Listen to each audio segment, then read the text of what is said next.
Bakit nga ba no comment itong si VP Inday Sara dito sa issue ng West Philippine Sea at issue ng China?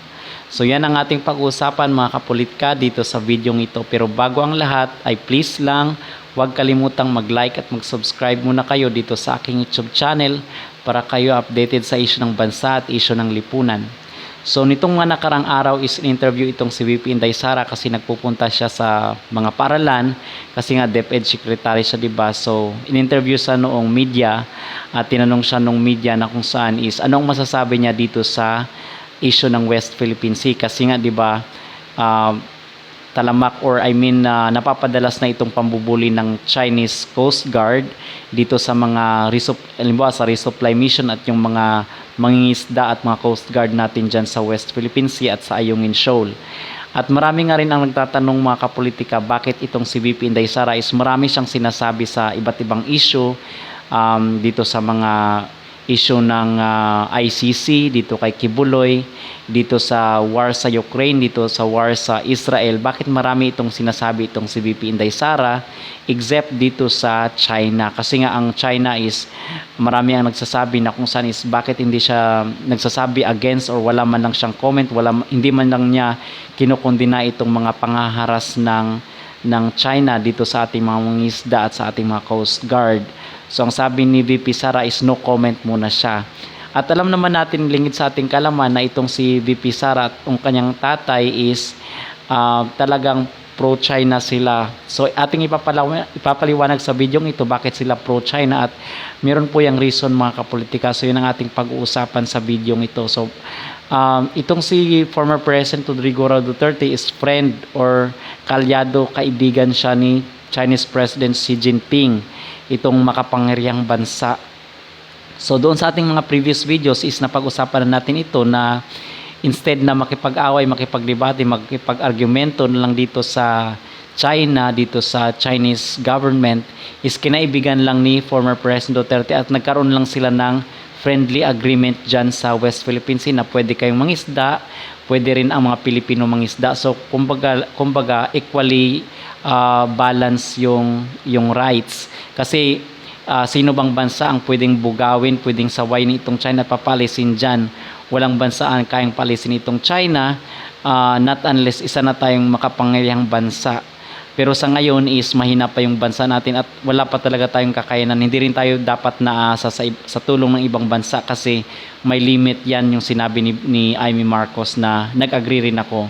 So hayagan nga na pro-China itong sila former President Duterte at itong si Sara Duterte. At meron pa nga, diba, na kung saan is sa mga greetings ni VP Inday Sara yung mga celebration ng China. Okay, kung sila ay nagsiselebrate ng kanilang Independence Day or even ang mga New Year is nasa dialect na Chinese itong sinasabi ni VP Inday Sara Duterte. So, ibig sabihin yan is talagang kaibigan or hindi lang kaibigan kundi talagang dikit talaga sila nitong China. Okay? Magkaiba sila ng belief or magkaiba silang panindigan ni Pangulong Bongbong Marcos na kung saan itong si Bongbong Marcos out of nowhere na naging pro-West na siya or pro-US na siya. Dati naman sabi niya kaibigan daw natin ang China pero hindi natin alam bakit ito ay nagpo-provoke na nga ng tension dyan sa West Philippine Sea. So itong si VP Sara, ang masasabi natin dito is nagpakatotoo lang itong si VP Inday Sara Duterte at itong si former President Rodrigo Roa Duterte. Bakit hindi nila kinalaban itong China? It's because meron ngang gentleman's agreement. So kumbaga pinapanindigan nila itong kanilang mga agreement dati, okay, or itong kanilang paniniwala na kung saan is kaibigan talaga natin ang China. Pero itong si Bongbong Marcos, nag-iba na siya ng posisyon or disposition dito sa issue ng West Philippine Sea at ng China. Instead na kaibiganin yung China kasi nga isipin nyo naman mga kapolitika itong ating mga kagamitan, di ba? Itong ating mga businessman dito sa Pilipinas, di ba, mga insik yan, nakakatulong din yan sa ating economy at yung mga gamit natin made in China. So napaka-hypocrite naman natin kung awayin natin yung mga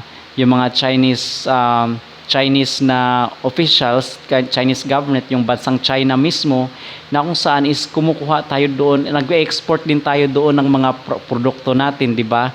Kung ibaban ng China, kung mag-declare ng all-out war itong China, is maibaban yung ating mga produkto papunta doon sa kanilang bansa. So malaking impact po yun, baka babagsak yung economy ng mundo kasi itong US is nagdedepende din yan ng kanilang economy sa China. Meron silang mga factory na nakabase sa China. Bakit sa China? Kasi yung manpower nila marami sila mga kapolitika at yung cost of production doon is mura lang, unlike pipili sila sa ibang bansa. So babagsak din talaga ang economy ng Amerika at mga bansa na nakadepende dito sa China, dito sa Southeast Asian.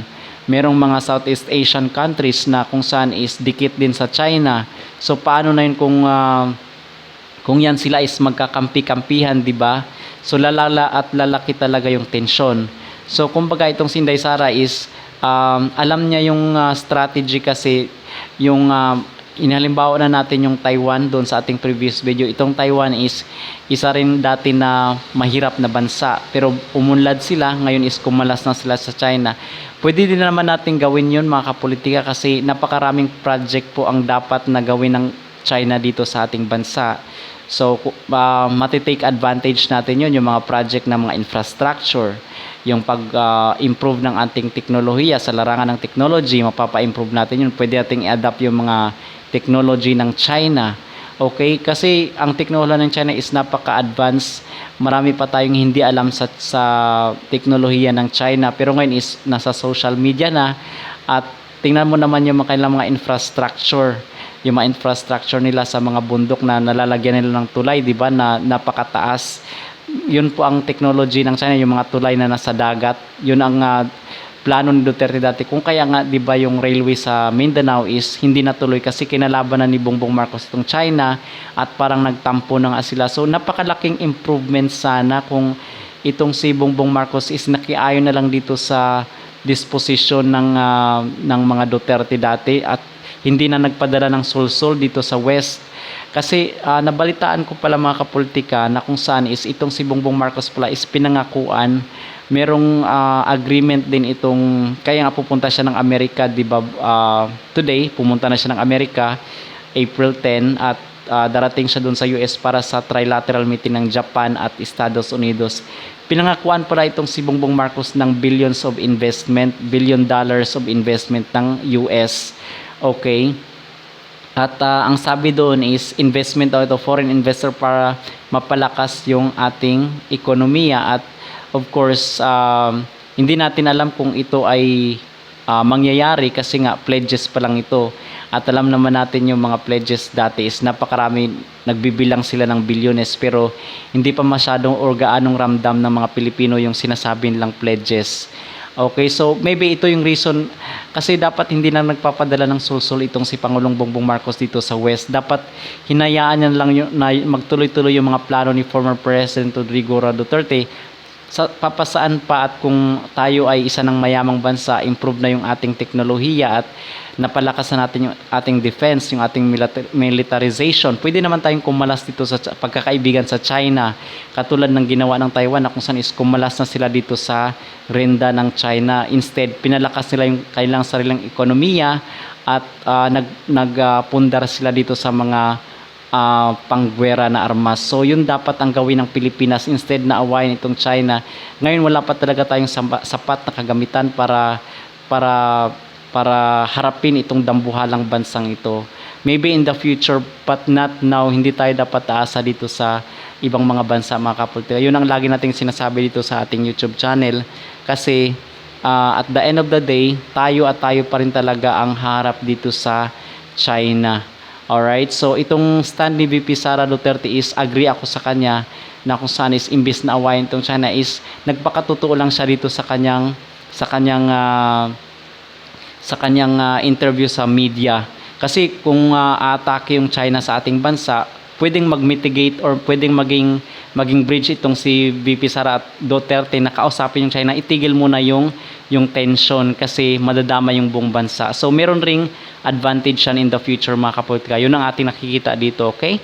So please don't forget to like at subscribe dito mga kapolitika sa ating YouTube channel.